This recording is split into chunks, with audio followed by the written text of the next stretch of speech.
मैं आप सबसे कल ही बोली थी कि अब से हर रेसिपी वीडियो के साथ मैं आप सबसे मिलती रहूँगी। तो मैंने सोचा इसकी शुरुआत क्यों ना कुछ मीठे से की जाए, और विंटर्स में कुछ मीठे के लिए गाजर के हलवे से बेटर ऑप्शन क्या हो सकता है। तो चलिए आज शादियों में मिलने वाली बिल्कुल हलवाई स्टाइल गाजर का हलवा बनाते हैं। और अभी जब मार्केट में इतने अच्छे अच्छे लाल लाल गाजर आ रहे हैं तो ये बनाना तो बनता है। तो सबसे पहले मैं 2.5 kg यहाँ पर गाजर ले ली हूँ। और गाजर खरीदने वक्त आपको ध्यान रखना है कि मीडियम थिकनेस का गाजर खरीदना है, ना ही बहुत पतला लेना है। अगर पतला ले लेंगे तो ग्रेट करने में परेशानी होगी, और ना ही बहुत मोटा मोटा गाजर लेना है। जो मोटा वाला गाजर होता है ना, उसका जो बीच वाला पार्ट होता है जिसे जाइलम बोलते हैं, वो बहुत ज़्यादा होता है उसमें, जिसकी वजह से गाजर की मिठास कम होती है, हलवा अच्छा नहीं बनेगा। तो इस बात का आप ध्यान रखिएगा। अब यहाँ पर मैं 2 लीटर फुल क्रीम दूध ले ली हूँ। कढ़ाई में पहले 2 से 3 चम्मच पानी ऐड कर देंगे, फिर सारे दूध को ऐड करके रख दे रही हूँ खोआ बनने के लिए।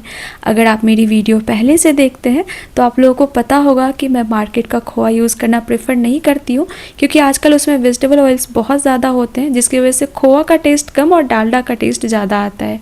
इसलिए मैं प्रेफर करती हूँ कि फ्रेश खोआ बना करके यूज़ करूँ, इससे बहुत ही टेस्टी बनता है हलवा। और अब सारे गाजर को मैं यहाँ पर पील कर ले रही हूँ। तो गाजर में ना कभी कभी बहुत ज़्यादा कचरा होता है, कचरा का कण होता है, तो पहले अच्छे से क्लीन करके पील कर लीजिएगा और फिर इसे अच्छे से वॉश कर लीजिएगा, ताकि बिल्कुल भी कचरा ना रहे। दूध को बीच बीच में चलाते रहिएगा ताकि ये नीचे से जले नहीं। और अब मैं इसमें ऐड कर दे रही हूँ कुछ केसर के धागे, ताकि इसका टेस्ट भी अच्छा हो जाए केसर की वजह से, और केसर का कलर भी बहुत अच्छा आ जाए। जब तक खोआ बनेगा बिल्कुल अच्छा सा कलर आ जाएगा खोआ में। और यहाँ पर सारे गाजर को मैं वॉश कर ली हूँ अच्छे से, और अब इसे ग्रेट कर लेते हैं। तो ग्रेटर में जो मीडियम ग्रेटिंग होल होता है ना, उससे कीजिएगा। अगर टाइम कम है तो इलेक्ट्रिक चॉपर में भी चॉप कर सकते हैं। बहुत लोग गाजर को छोटे पीसेस में कट करके कुकर में ऐड करके विशल लगा देते हैं और फिर मैश करके हलवा बनाते हैं, लेकिन जो ट्रेडिशनल वे है ना, वो इस तरीके से ग्रेट करके ही बनाया जाता है। और जो ऑथेंटिक टेस्ट है ना हलवा का, वो इस तरीके से ग्रेट करके बनाने पर ही आता है। और अगर आपने अच्छा गाजर चुन के लिया है ना, जैसा मैंने आपको पहले बताया, तो ग्रेट करने में बहुत टाइम नहीं लगता है। हार्डली मुझे यहाँ पर 20 मिनट्स लगे हैं सारे गाजर को ग्रेट करने में। और जो टाइम टेकिंग पार्ट है ना, वो बस यही है। अगर आप मार्केट वाला खोआ यूज़ कर रहे हैं तो इसके बाद तो झटपट से हलवा बन जाता है। और यहाँ पर देखिए खोआ के लिए दूध की क्वांटिटी भी कम हो गई है। इस तरीके से बड़ी कढ़ाई का यूज़ करेंगे ना खोआ बनाने के लिए, तो आप हाई फ्लेम पे भी दूध को पका सकते हैं और खोआ जल्दी बन जाता है। अगर छोटी कढ़ाई का यूज़ करेंगे ना तो दूध नीचे गिरने लगता है, तो लो फ्लेम पे आपको पकाना होगा और खोआ बनने में टाइम लगता है। तो साइड से जो मलाई जम रही है ना, उसे स्क्रैच करके दूध में मिक्स करते जाइएगा, क्योंकि बाद में ये ड्राई हो जाता है तो वेस्ट ही हो जाता है। दूसरी ओर कढ़ाई में मैं 2 से 3 टेबलस्पून घी ली हूँ और इसमें ड्राई फ्रूट्स को भून ले रही हूँ। ड्राई फ्रूट्स आप अपने पसंद का कुछ भी यूज़ कर सकते हैं, किसी भी क्वांटिटी में। मैं यहाँ पर 1 कप काजू और 1 कप ही चॉप्ड आमंड यूज़ कर रही हूँ। शादियों वगैरह में खाते हैं ना, तो ड्राई फ्रूट्स की क्वांटिटी उसमें अच्छी खासी होती है, तो हलवा बहुत ही टेस्टी बनता है। ध्यान रखिएगा बिल्कुल हल्का सा गोल्डन कलर आने तक ही इसे भुनना है। ध्यान रखिएगा कि ये जले नहीं तो इसका टेस्ट कड़वा हो जाएगा। आप यहाँ पर सूखा नारियल, जिसे खोपड़ा बोलते हैं, उसको कद्दूकस करके भी ऐड कर सकते हैं, किशमिश ऐड कर सकते हैं, चिरौंजी ऐड कर सकते हैं। मैं यहाँ पर किशमिश स्किप करती हूँ, क्योंकि पर्सनली मुझे किशमिश उतना पसंद नहीं है। और अब लेंगे हरी इलायची। तो मैं तो मेज़र करके इसलिए दिखा दे रही हूँ ताकि आपको क्वांटिटी का अंदाज़ा रहे। वैसे आप इसे अंदाजे से भी ले सकते हैं, लेकिन अच्छी क्वांटिटी में लीजिएगा, ताकि जब हम हलवा खाएं ना तो इलायची का फ्लेवर हल्का सा डोमिनेट करे, तब हलवा बहुत टेस्टी बनता है।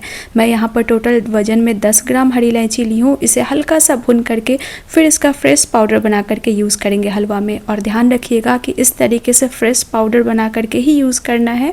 मार्केट वाला कार्डमम पाउडर यूज़ नहीं कीजिएगा, तभी हलवा टेस्टी बनेगा। अब मैं यहाँ पर 1/4 कप के करीब घी ऐड कर दी हूँ कढ़ाई में, और अब सारे गाजर को इसमें ऐड कर देंगे और हल्का सा इसे भुनना है, सिर्फ 2 से 3 मिनट के लिए। फिर इसे लो टू मीडियम फ्लेम पे कवर करके पकाएंगे जब तक गाजर हल्का सॉफ्ट ना हो जाए।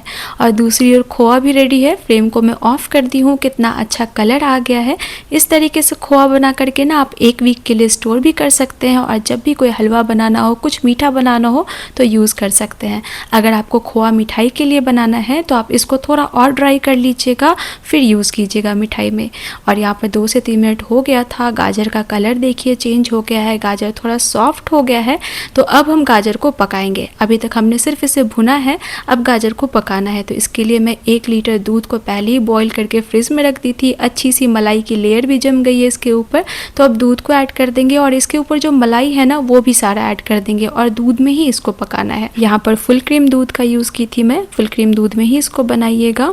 और यहाँ पर 1/4 कप के करीब दूध बच गया था। मुझे लगा इतनी क्वांटिटी दूध की इनफ है गाजर को पकाने के लिए। और अब इसी स्टेज पे मैं ऐड कर रही हूँ भुना हुआ सारा ड्राई फ्रूट्स। और जो हमने इलायची भून के रखी थी ना उसे ब्लेंडिंग जार में ऐड करके मैं फाइन पाउडर बना ली, वो भी मैं ऐड कर दूंगी इसी स्टेज पे। इस तरीके से अभी ऐड कर देंगे ना तो जब तक हलवा बनेगा, गाजर पकेगा तो ड्राई फ्रूट्स भी थोड़ा सॉफ्ट हो जाता है तो और भी टेस्टी लगता है। अगर आपको ड्राई फ्रूट्स में क्रंच पसंद है तो आप इसे सबसे लास्ट में एज ए टॉपिंग यूज़ कीजिएगा। सारी चीज़ों को अब अच्छे से मिक्स करेंगे और इसे हमें तब तक पकाना है जब तक दूध की क्वांटिटी सारी रिड्यूस ना हो जाए, हलवा ड्राई ना हो जाए। मीडियम फ्लेम पे इसे कवर करके पकाइएगा और हर कुछ देर पे इसे चलाते रहिएगा ताकि हलवा नीचे से जले नहीं, कढ़ाई में चिपके नहीं।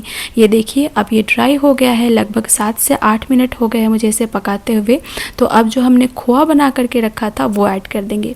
हलवा का कलर भी धीरे धीरे चेंज होते जा रहा है और यहाँ पर खोआ भी थोड़ा ड्राई हो गया है और सारे खोआ को इसमें ऐड कर देंगे। और अब हम इसमें ऐड करेंगे चीनी।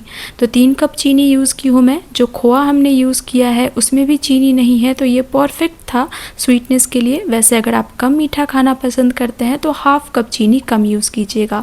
सारी चीज़ों को मिक्स करेंगे अच्छे से। अब जो हमने चीनी और खोआ यूज़ किया है उसकी वजह से मॉइस्चर रिलीज़ होगा। आपको हलवा फिर से गीला नज़र आने लगा होगा, लेकिन इस स्टेज पे हमें इसे कवर नहीं करना है। फ्लेम को हाई बिल्कुल मत कीजिएगा, मीडियम फ्लेम पे कंटिन्यू चलाते हुए हमें इसे पकाना है जब तक हलवा ड्राई ना हो जाए, सारा खोआ अच्छे से ड्राई ना हो जाए। ये देखिए कुछ ऐसे। अब इस स्टेज पे हम ऐड करेंगे घी। तो हाफ कप घी मैं ऐड कर रही हूँ, लेकिन एक साथ ऐड नहीं करना है, बैचेस में ऐड कीजिएगा। अगर ज़रूरत लगे तो ऐड कीजिएगा, नहीं ज़रूरत लगे तो स्किप कर दीजिएगा। और इसे तब तक पकाना है जब तक इसमें से घी रिलीज़ ना हो जाए। और इस तरीके से हलवा बनाएंगे ना तो जो शादियों में, पार्टियों में या फिर जब हम हल्दीराम से ख़रीदते हैं वैसा हलवा बिल्कुल घर में बनेगा। आप एक बार इस रेसिपी को ट्राई कीजिएगा। मैं ये तो बिल्कुल नहीं कहूँगी कि ये हलवा झटपट से बन जाता है। हाँ, इस हलवा को बनाने में टाइम लगता है, लेकिन ट्रस्ट मी रिज़ल्ट उतना ही सेटिस्फाइंग होता है। आप इस तरीके से बना करके एयर टाइट जार में भर के हलवा को 15 दिन तक के लिए स्टोर भी कर सकते हैं।